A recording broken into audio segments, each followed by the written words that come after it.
Hi, my name is Ines and I am 33 years old, an age when many of my friends are going through existential crises, tossing and turning between unfulfilled dreams and defaulting on loans. But despite the chaos around me, I have learned to value stability and predictability, especially when they bring not only peace but also a sense of control over my own life. I work as an accountant in a small but stable company located in the very center of the city, where the glass facades of office buildings reflect the gray sky and bright lights of billboards, and coffee from the nearest kiosk has long become part of the routine ritual between Excel and tax reports. I am paid decently for my work, not enough to buy a yacht and a country house, but enough for me to afford a cozy one-room apartment in a well-kept area, where sirens are not heard in the evenings, and the windows overlook the park, and not the wall of the neighboring house. I have a savings account, a real, live account with 4 digits after the one, which I don't plunder in moments of weakness for sales or whims like a spontaneous weekend in Prague, like my younger sister does. My life is structured according to a clear pattern, where every detail has a strictly allotted place.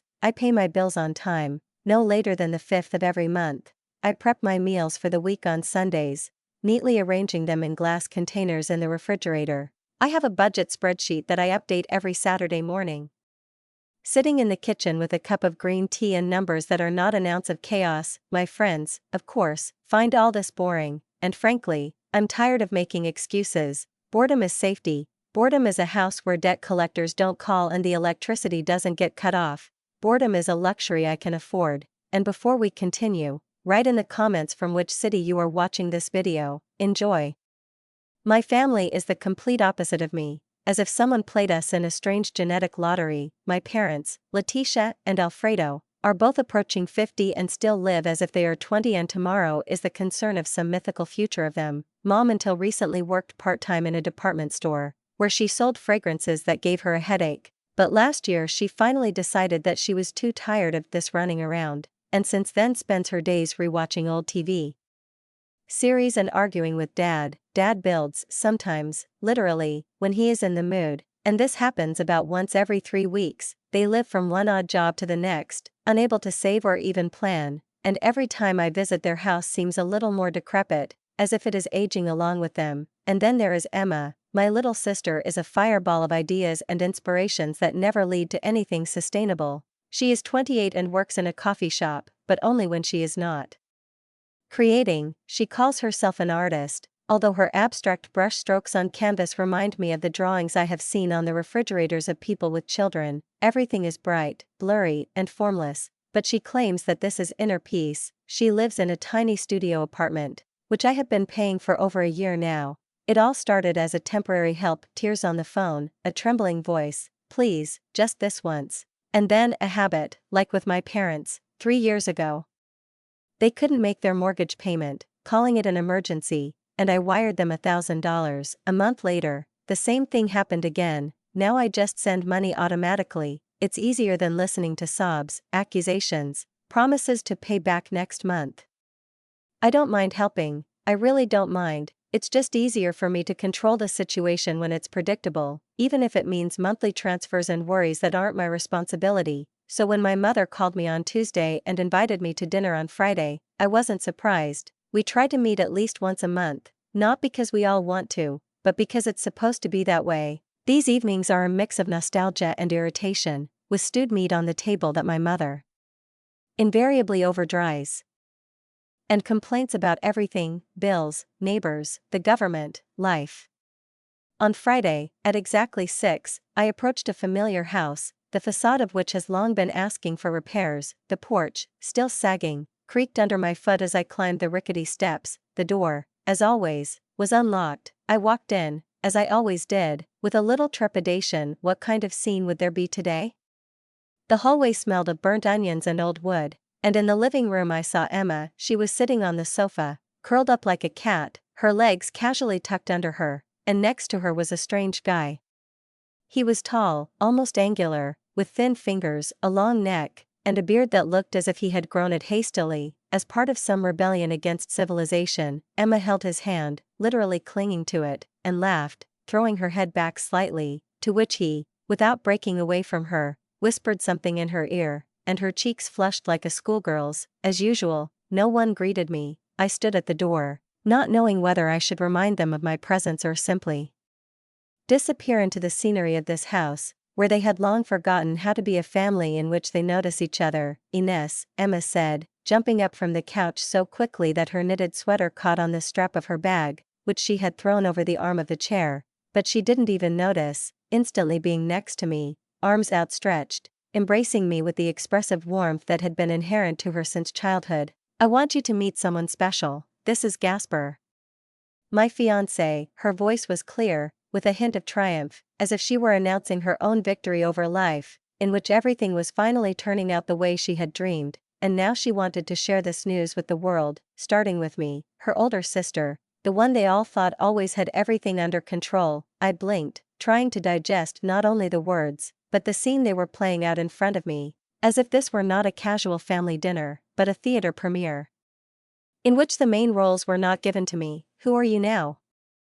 I said almost automatically, as if my inner accountant had spoken, accustomed to checking for discrepancies in documents and reacting sharply to any discrepancy. We're engaged, Emma said, raising her left hand with solemn grace, as if she were showing a jewel worthy of a museum display case, and not a miniature ring with a faded diamond, which, as I knew, could well have been rented for a couple of days in one of those jewelry stores where you can get jewelry for a special occasion.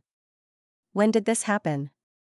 I asked, still feeling a slight ringing in my ears from surprise, and in my memory her recent complaints about loneliness, about endless disappointments, about the fact that all the normal guys are taken surfaced, and especially vividly our conversation 2 weeks ago, where she cried on the phone, saying that she felt unwanted. 2 weeks ago, Gaspard replied calmly, standing up to shake my hand, and I noticed how his palm was warm but hesitant, with that type of softness that betrays a man who has never done hard work. Emma talks about you all the time. You're a successful sister, aren't you? He continued, with that open sincerity that somehow sounded like a reproach to me, and although I smiled and said evenly, "Congratulations," anxiety was already beginning to build inside me, like cold ripples rising from the depths. We sat down at a table where nothing had changed for years, not the type of dishes, not the gray-green oilcloth with peeling corners, not the dinner itself, chicken dried out to the point of being wood, powdered mashed potatoes in which there was no hint of potato or salt,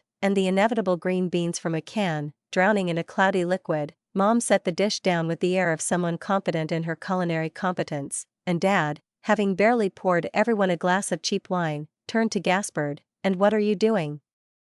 Gaspard explained with a slight sigh that now was a bit of a difficult time, but that he was working on important projects that were too early to talk about. And this was said with such seriousness that Emma beamed again, looking at him as if he had just finished building a bridge between continents. I broke off a piece of bread, dry as the very atmosphere of the evening, and, without raising my eyes, mechanically stirred the beans on the plate, feeling how an anxious premonition was growing within me, not yet formulated into words, but already familiar, like a harbinger of a storm.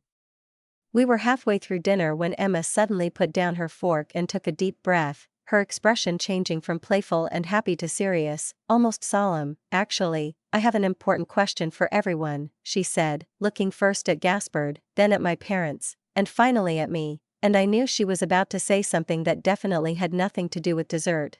"Gaspard's parents invited us to go to Hawaii with them for a week," she said, her voice shaking with excitement, her eyes sparkling like a child who had been promised a trip to Disneyland. "They want to get to know me better. They think it's a great way to bond before the wedding." "That sounds exciting," I said, cautiously, as if testing the waters for a shark. "The thing is," Emma continued, taking a deep breath as if about to leap, "it's going to cost about $12,000 for the 4 of us, me, Gaspar, and his parents." Her voice softened, her gaze direct, as if she were reading from a prepared text. And the moment she said the amount, I felt the entire table, Mom, Dad, Gaspar, turn toward me in unspoken but obvious anticipation. I put my fork down and looked at Emma, trying to keep my face, to keep my voice from shaking. "I'm not going to spend money on this trip," I said calmly, as if I were delivering a verdict in a case where the verdict was obvious. "You can build relationships with your future in-laws for free,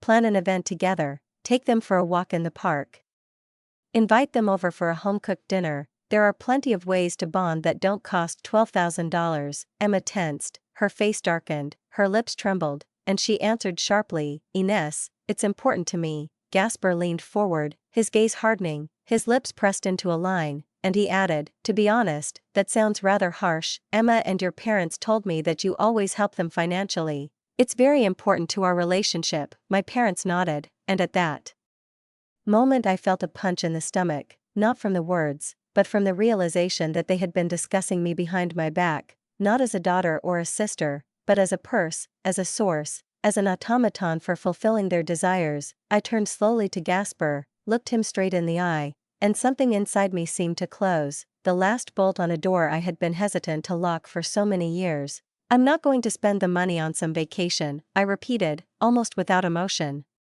"But I'll be happy to help when you're planning your wedding, you know, something important." The silence that followed these words was louder than any shout. The conversation was over. The rest of the dinner passed in a tense, almost painful silence, in which every gesture and every movement seemed deliberately slow, like a scene in a film where the sound was specially turned down so that the viewer could hear the heartbeat. Emma, who an hour ago was beaming with happiness and literally dancing on the spot from her news, now threw me short, reproachful glances in which resentment, disappointment and, perhaps, uncertainty in her own rightness were mixed. Gasper didn't even bother to meet my gaze, staring pointedly at his phone, which seemed almost childishly offended, and only Mom and Dad, looking at each other across the table, exchanged that expressive look that I had known since childhood, the look with which parents discuss something without words, and usually this something concerns you, your actions and how you let them down. But that evening I didn't care. I finished my dinner, got up, cleared the table, as I do every time I visit them automatically, without asking or reminding, because that's how I was raised, to help without asking questions, and then I left. I just stood up, grabbed my coat, quietly wished everyone a good evening and went out into the cool autumn evening, feeling the fallen leaves crunch under my feet and something heavy rising inside me, like emptiness. A few weeks passed, my phone, usually buzzing with at least the occasional text from Emma with silly memes, emojis, and endless questions about money, was now silent. Not a single call from my mom, who used to ask at least once a week, "How are you, daughter, everything okay?" and always throw in something like, "Do you know how much an MRI costs according to insurance?" as if it were an afterthought. Not a single text from my dad, who usually wrote short and to the point, asking to drop by and see why the lawn mower won't start or where to buy cheap parquet varnish. Silence, complete, dense, as if they had decided to erase me from their world, and something about that silence was especially painful, not because I missed them, but because I wasn't ready for it. I was used to them dramatizing, complaining, making scenes, but then calling, arguing, and making up. Because family is like a river in which even after a drought the water starts flowing again, but this was different. This silence was not temporary, it was conscious. And then, one Thursday afternoon, sitting in my neat office, surrounded by paper reports and graphs, I suddenly felt that I could no longer bear this pause. I decided to do something I had never done before, show up unannounced, not with reproaches, not with accusations, but with a gesture of reconciliation. Near the office there is a bakery, popular among employees and especially among those who, like me, prefer sweets as a universal peacemaker. Sweet Dreams, that's what it's called. They bake delicious fruit pies there, each of which costs as much as a small dinner at a restaurant, but they are so good that they can outshine insults and bring a smile to even the most stubborn person. I bought my mother's favorite apple with cinnamon and their signature caramel glaze, of which she always asked for one more piece, even when she said she was going on a diet. I told the boss that I had a family emergency, and although I did not give specifics, inside I felt that it was true. After all, what could be more important than trying to save your family from falling apart?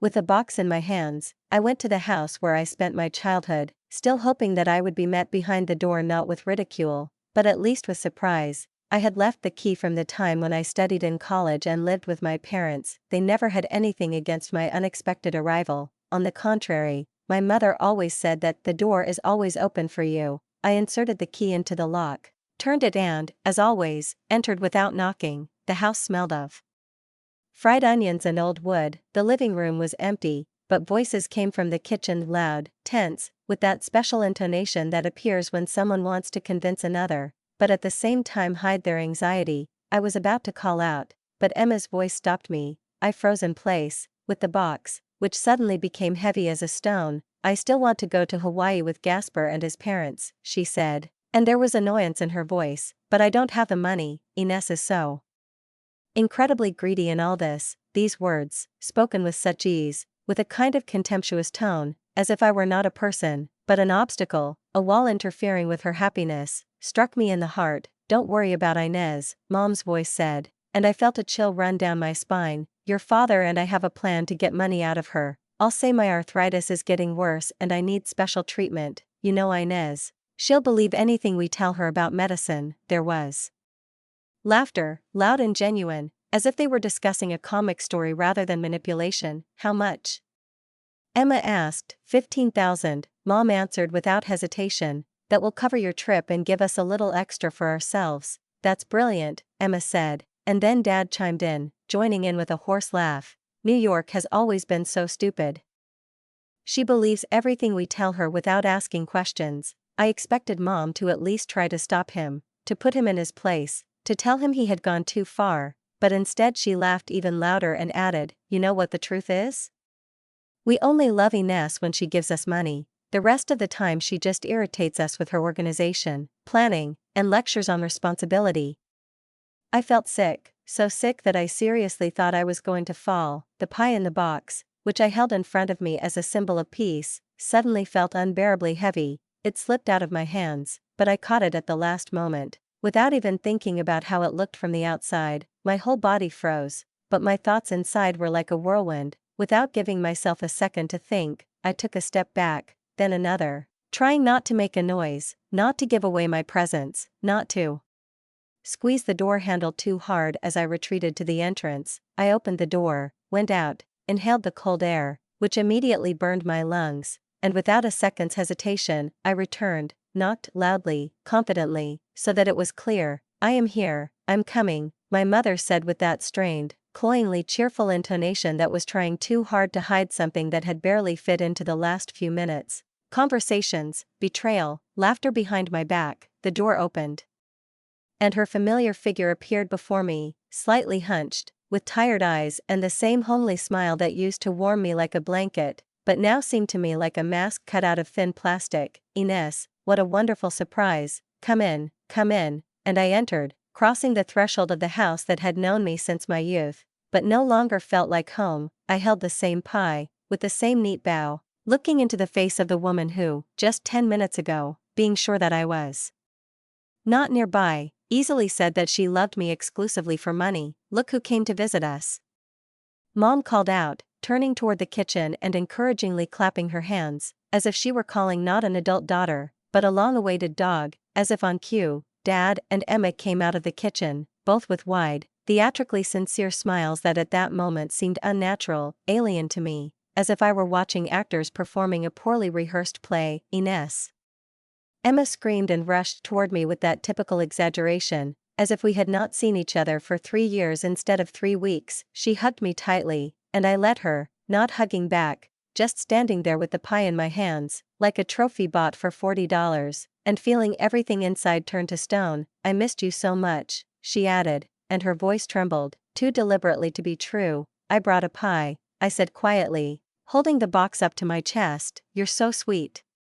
Dad interjected, patting me on the shoulder the way he did with his coworkers on the construction site, with a touch of patronage and forced warmth. "Come on, let's have some tea with him," he said, heading for the kitchen. We were all gathered again at the same kitchen table where, just minutes before, the secret discussion of the scheme to swindle $15,000 from me had been played out. Mom bustled about the stove, pouring tea, cutting the pie, showering him with compliments on his appearance, telling him what a caring person I was, how wonderful it was that I hadn't forgotten about them, how good it was that the family was still together. I watched her movements and her expression with a new gaze, intense, cold, measured, like an investigator who had finally seen in a suspect what he had previously missed. I began to notice things I had never noticed before. The way Emma's lips would stretch into a smile, but the corners of her eyes would remain tense, unsmiling. The way Dad would occasionally glance briefly at Mum, as if seeking approval or confirmation of his role in this little theatrical production. The way Mum's voice would become too high-pitched, almost ringing, Whenever she was trying to sound especially affectionate, had they always been like this? Had I been ignoring the obvious for so many years? Mum sat up at last, lowering herself carefully into a chair and casually placing a hand on the small of her back. "Oh," she said with a strained sigh, "this arthritis has really been getting to you lately." I looked up from my tea and nodded wordlessly, and she continued, looking more reassured, "It's gotten a lot worse in the last few weeks. I'm starting to worry." She paused, waiting for me to intervene, to ask a question, to express concern, but I remained silent. To be honest, the pain is constant now, she added, now looking me straight in the eye. "I hardly sleep at night, and in the mornings my fingers are so stiff that I can barely make myself coffee." She raised her hands and, as if confirming the diagnosis, awkwardly bent her fingers, pretending that even simple movements caused her pain. Emma and Dad made sympathetic noises, looked at each other, added a few approving ahs and oohs, and I took a sip of tea and simply said, "That sounds rude." Mom blinked, momentarily unsure, but then pulled herself together and said, "I think I need to see a specialist, find a good doctor, get treatment, real treatment, before it gets too bad." She spoke softly, persuasively, with the same intonation with which she had once persuaded me not to move from my hometown. I glanced at my watch.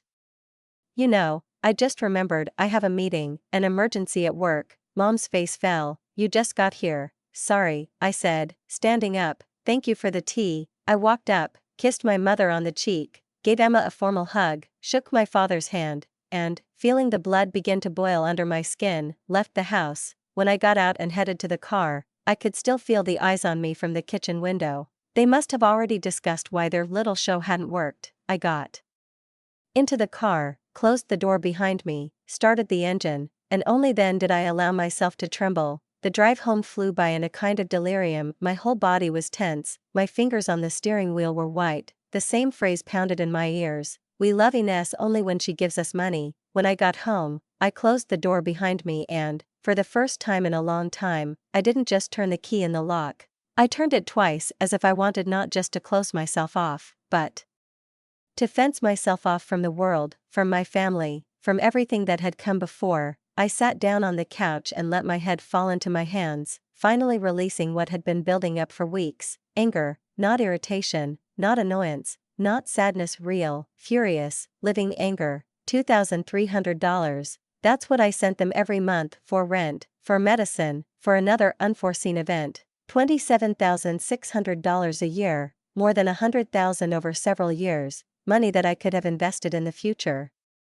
In travel, in my life, in renovating my apartment, in my health, but spent on people who, as it turned out, never truly respected me, people who talked about me like a bank account, a machine, a source, people who laughed behind my back. But as the anger settled inside me, transforming from fire to ice, it began to take shape, not as vengeful hysteria, but as a clear, cold-blooded determination. They wanted to play games with me? Well, I could play games, too. For the next few days, I acted as if nothing had changed in my life, as if I hadn't heard those conversations, stood in the doorway, caught the pie box in my hands, almost dropping it in shock, and walked away, closing the door behind me as if erasing an entire era of my life. When my mother texted me with the usual question of how I was doing, I answered without batting an eye that everything was fine, that work was going according to plan, that I had even started reading a new book, and, frankly, felt better than I had in months. When she, slightly hesitantly, began to carefully introduce the old topic into the conversation, that same ill-fated arthritis, already a familiar character in all her recent complaints, I answered, "Oh, no, it sounds terrible, and I hope you feel better soon." But, unlike the previous times, when I rushed in panic to find specialists, begged for bills and immediately sent money, I did not offer a penny.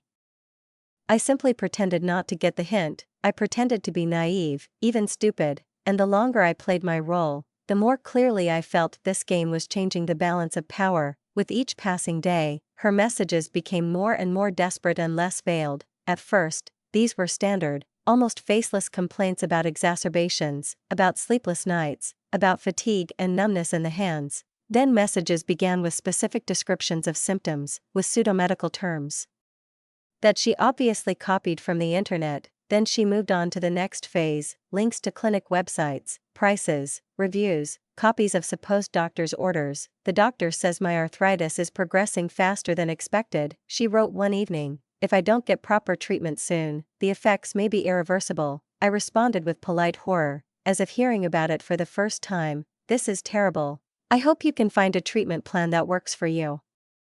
A few hours later, she sent another message, "But these specialists are very expensive, insurance does not cover everything, I do not know what to do." I typed a short response: "This is frustrating," and nothing else. "No, how much do you need?" "No, I will help." Just silence. I could literally feel her confusion through the screen. Usually at this point I would be pulling out my wallet, solving their problems. But now I pretended not to understand. 3 weeks, 3 long weeks during which I received photos of brochures, articles about advanced therapies, names of new drugs and, finally, a long story about a certain friend from my youth who, according to my mother, cured arthritis at the very same medical center that appeared in the messages almost daily. And then, on Wednesday evening, as I, as always, sat on the couch with takeout noodles and the latest episode of some TV series playing in the background, my phone vibrated. I took it, without taking my eyes off the screen, and saw, "Mom." I pressed accept, slowly, and heard her voice, tense, slightly trembling, with a clear shade of anxiety, theatrical, but skillfully contained. "Ines, my dear, we need to talk. Can you come to dinner this weekend? We need to discuss something important, it concerns my health." I barely suppressed a smile. Here it was, the culmination of their performance. I mumbled something like, "Of course, I'll come," hung up, and, putting the phone aside, allowed myself a short, tired sigh. They really thought they could lure me into their game again. Let them, I will play. Saturday came, as always. I arrived on time, not a minute earlier or later, reserved, neat. In a beige coat and with a neutral smile, Emma opened the door for me, already dressed, in a nice blouse, with that anxious expression that would look good in a TV series. Behind her, in the living room, sat Gasper and Mom. Dad was walking around the kitchen. Everything was ready for the show, the lights, the faces, the script. Emma jumped up and rushed to me, hugged me tightly, almost pressingly. "I'm so glad you came, we're all very worried about Mom." Gasper nodded, stood up and said, "She's always in pain, she suffers a lot." I looked at him, and a thought flashed through my mind, how easily he got into this role. He barely knows my mom, but he plays it with such conviction, as if he was born into this family. We sat down at the table. Mom moved slowly, demonstratively, with feigned caution, periodically groaning and touching her knees, as if by accident. Dad picked up on her phrases, asking if she needed a pillow behind her back, if she needed help with the tea. Emma looked at her with an anxious expression that was reminiscent of a rehearsal script. I watched, ate, and said nothing. I waited for the curtain to rise. Dad, picking up a piece of roast, suddenly said, "You know, Ines, you've always been the smartest and most responsible of us all. We're so proud of you." Emma immediately picked up, barely giving me a chance to breathe. "You're the best sister in the world, honestly. I can't imagine what we'd do without you." Gasper, not far behind, added, "Emma talked so much about you. You're truly inspiring, so generous, so caring." "It's amazing." I simply nodded and ate, feeling each word turn into a sticky mass that was hard to swallow. But I knew that the real stage was ahead. They led up to it slowly, methodically, like a director stretching out the pause before the denouement. And I, without taking my eyes off my plate, already felt the shadow of the important conversation thickening over the table. Finally, when my mother cleared the empty plates from the table after the cloying, like the very atmosphere of this dinner, cherry dessert, brought as if for a sweet end to the evening, but in fact becoming a prelude to a scene that, as it seemed to me, they had been rehearsing for weeks, she slowly sank back into her seat, grimacing in an unnatural grimace of pain, too demonstrative to be convincing, and, placing her hands on her knees, she sighed deeply, as if gathering strength for an appearance in public. "I hate to bring this up during such a pleasant dinner," she said in a voice that was tinged with barely suppressed excitement, hope, and skillfully heated drama, "but I really need to talk to you all about the state of my health." The room froze, all movement had stopped, cutlery had been put down, and all eyes were on her, eyes filled with studied anxiety and feigned concern. I sat cross-legged, pretending not to notice the play beginning. My mother continued, a little more quietly, leaning forward, "The doctor ran some more tests last week. and unfortunately his prognosis was serious. She paused, the kind of pause that doesn't happen in a conversation. The kind actors use to give the audience a chance to gasp. He said, I need to start treatment right away. There's a specialized rehabilitation center, a very good one, that deals specifically with severe cases of arthritis, like mine. At this point she pressed her hand to her chest, as if overcome with emotion, and closed her eyes for a moment, as if holding back tears, although I could clearly see that not a muscle on her face moved. But the problem is, she continued, this treatment will cost $15,000, insurance covers part of it, of course, but, alas, far from all, and if I don't start it soon, the consequences may be irreversible. The doctor said I may end up in a wheelchair. Emma gasped with the same intonation I once heard in a school production of Anne Frank,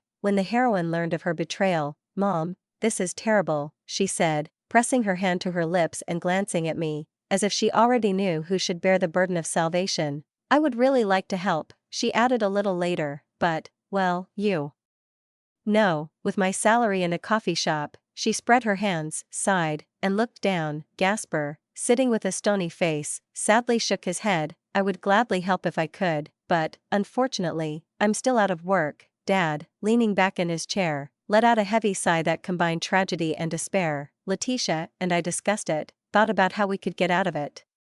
But we just don't have that kind of money. 15,000 to spare. Then there was a moment of absolute silence. Everyone turned their gaze to me at the same time. The silence lasted just long enough for me to feel the weight of their anticipation, the tension in the air in which their hopes merged into a single impulse. Ines, now it's your turn to save us. I slowly raised my gaze from my cup of cold tea and looked at everyone in turn. Mom, with a face that, upon closer inspection, was already beginning to show a grimace of nervous tension. Dad, trying to look manly, but with fleeting glances in my direction. Emma, whose lower lip trembled as if she were holding back tears, and Gasper, a quiet witness to the performance, sitting upright, with the face of a spectator who, for some reason, had also become a participant in the action. And suddenly, completely unexpectedly for them and even partly for myself, I began to laugh, not nervously giggling, not hiding a grin, but laughing so hard that I could not stop, the laughter bursting out, capturing my entire body, and tears began to roll down my cheeks, not from sadness, but from the mad, piercing clarity of what was happening. They all looked at me as if I were crazy. Ines, Emma finally dared, what's so funny? We're talking about Mama's health. I wiped away my tears, sighed and, with a completely calm expression on my face, quietly but clearly said, I know about your conspiracy. The silence that fell in the room was not just tense, it became viscous, thick, like the musty air in a locked pantry. Mama laughed nervously. A conspiracy? Honey, I don't understand what you're talking about. Of course you do, I interrupted. I heard it all. 3 weeks ago, when you came in with the pie, you were discussing how to pretend Mom was sick so you could squeeze $15,000 out of me, the money you were planning to give Emma for her trip to Hawaii. I heard every word. Emma's face went pale, as if someone had wiped the blood off her. Gasper's jaw dropped. He tried to say something, but fell silent. Dad seemed to sink into his chair, stretching out and trying to disappear. I heard you say I was stupid and gullible, how you laughed at the fact that I believed everything you told me, how Mom said you only loved me when I gave you money. The rest of the time I irritated you with my lectures on responsibility. Mom's face went white as a sheet of paper. Ines, I can explain everything, she began, holding out her hands to me. I stood up. There's no need to explain, I said calmly. I've heard everything I needed to hear. I looked at them all again, one by one, as if for the last time. I'm done with you. No more money, no more help, no more family dinners. I'm cutting off all contact from now on.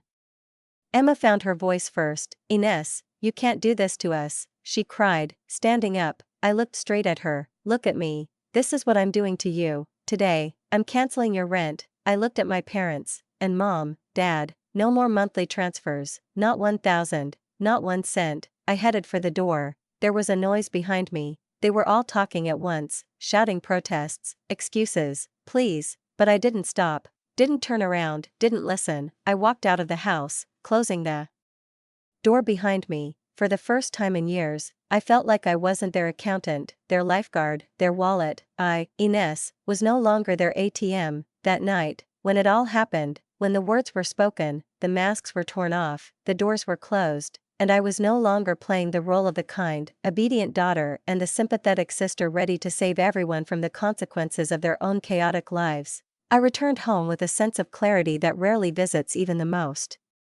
rational people. For the first time in many years, I knew that I was doing the right thing, not because I had to, not because someone expected me to, not out of fear, not out of pity, but because I had finally chosen myself. Throwing off my coat and putting my bag on the floor, I sat down at my laptop and entered my bank account. It took less than 10 minutes to cancel all the automatic payments, but it was in those 10 minutes, in those simple clicks of the mouse and confirmations via text messages, that I felt liberated, akin to someone removing the shackles from my shoulders that I myself had worn for so many years, convincing myself that this burden was love, not manipulation. The $1,000 monthly transfer to my parents was cancelled, Emma's rent was cancelled, the subscription to their constant emergencies, whether it was an emergency roof repair, a denture, or a new tablet for work, was all gone with the flick of a wrist. I was surprised at how easy it was to stop being a bank. Before I could even close the browser tab, my phone vibrated. One call, Mom, a second later, Dad, then Emma. I didn't answer any of them, sending each call to voicemail, not because I was afraid of being accused or coaxed, but because I knew they had nothing more to say than what they'd already said in that kitchen. Between the lies and spoonfuls of pie, then the messages came, first the short ones. Are you serious?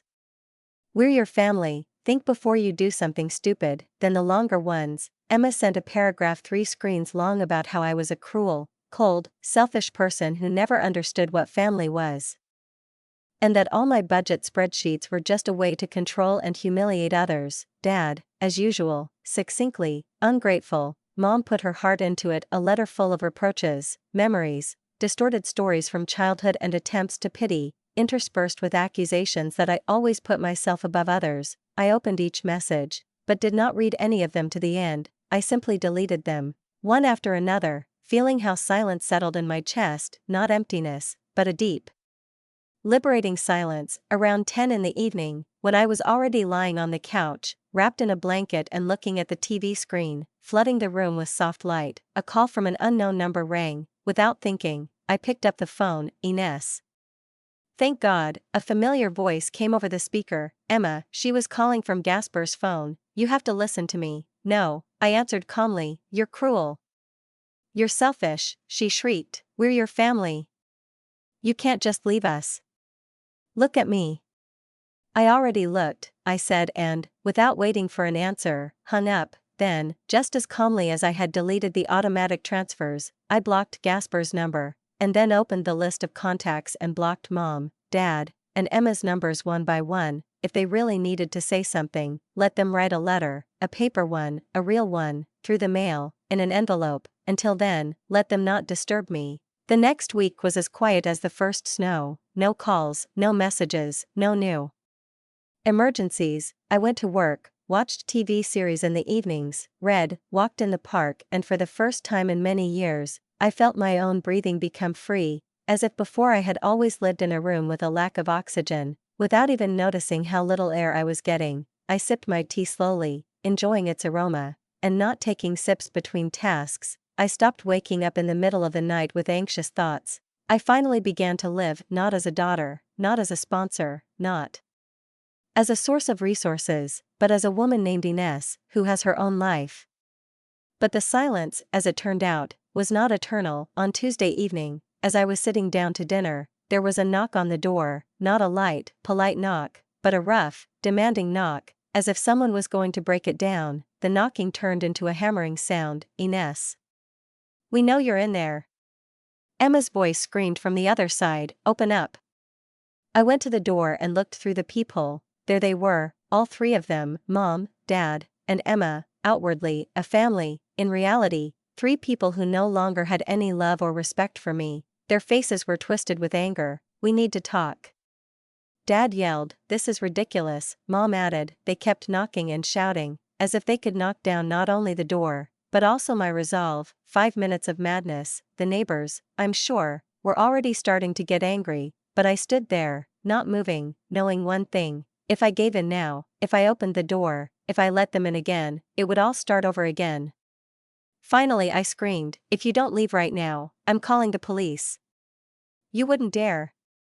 Emma screamed. I didn't answer, I just picked up the phone, dialed 911, and held it up to the door, saying loudly and clearly, "Yes, I need someone to come, I have troublemakers at my front door, they refuse to leave." The dispatcher on the other end of the line asked for the address. I gave it to her without raising my voice. There was silence on the other side of the door, then there were whispers, nervous footsteps, and a few seconds later, the echo of their voices fading down the hallway.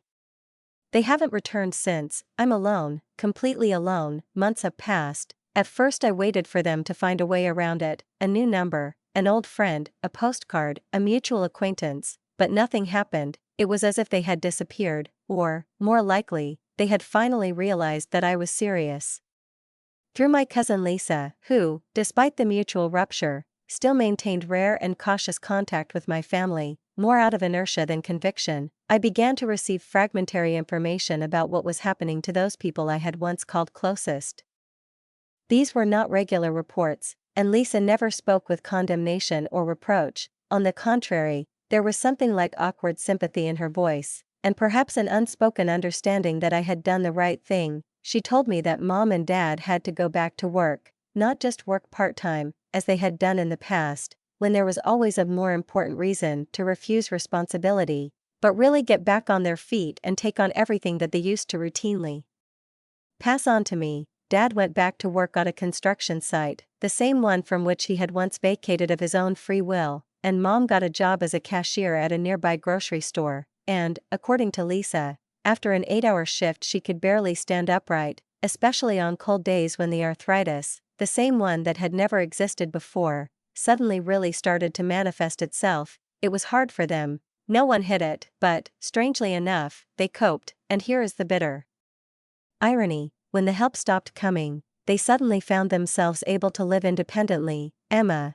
as it turned out, moved in with Gasper immediately after our last conversation, and, at first, everything seemed to be getting better for them. However, Lisa carefully noted that there had been tension in their relationship from the very beginning. They argued constantly, sometimes about money, which was in short supply, sometimes about different visions of the future. Gasper, she said, had become irritated by the fact that Emma, despite her many declarations about her creativity, continued to be dependent, contributing almost nothing to their shared expenses. Her job at the coffee shop barely covered food and transport, and talk of additional income came back to the same old story: "I'm an artist, this is temporary." When I heard this, I felt a little uneasy. Something like sympathy arose in my chest, not warm and sacrificial, as before, but cool, detached, more regret than pain. But it was not enough to change my mind. Emma was 28, at that age when people, unless they live in fantasies, already understand that responsibility is not a gift, but an obligation. "Has anyone mentioned me?"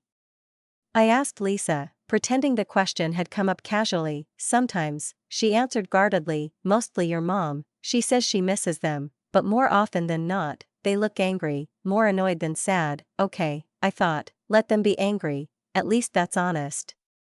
The strangest thing about it all was that I didn't miss them at all. Of course, I used to think I would, especially around those family holidays, Christmas, Easter, birthdays, when loneliness rings especially loudly in the apartment. But in November, when my birthday came, I felt surprisingly at ease. Not a single call, not a single hypocritical message, not a single attempt to disguise need as a greeting, and I liked it, because before, every happy birthday of theirs was always followed by something else, a request, a hint, a false regret. But this time there was nothing, and for the first time, that nothing was silence, not emptiness. In the few months that had passed since I closed up the financial shop, my bank account had acquired a weight it hadn't had in years. Freed from the constant monthly payments of $2,300, I paid off my car loan early, the same one that I had originally planned to stretch out over 5 years. I started saving for a down payment on a house, which I had never seriously considered before. I began to have a sense of horizon. The future finally became not just a line in Excel,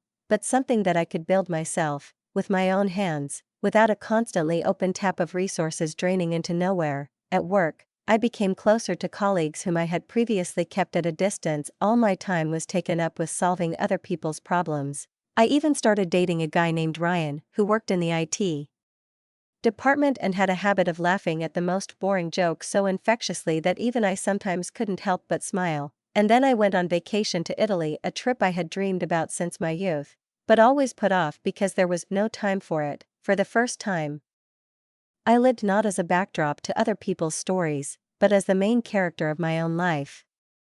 Lisa called again closer to Christmas. We talked to her. As before, gently, without attacking, respectfully. She told me that my family was going through hard times. My parents work a lot, they are tired, they complain about pain, about the lack of time. And Emma? I asked. He and Gasper broke up, said Lisa, last week. He was tired of supporting her, said that he was no longer going to be the only one who carries everything on himself. He advised her to either grow up or find someone who would want to take care of her. She returned to her parents.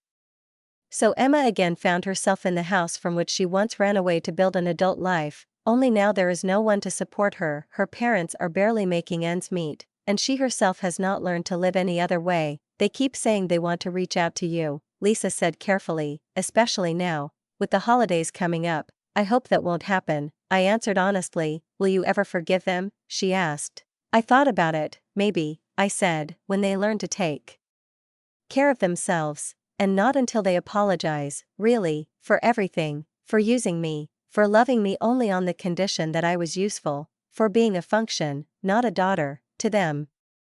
And if they don't apologize?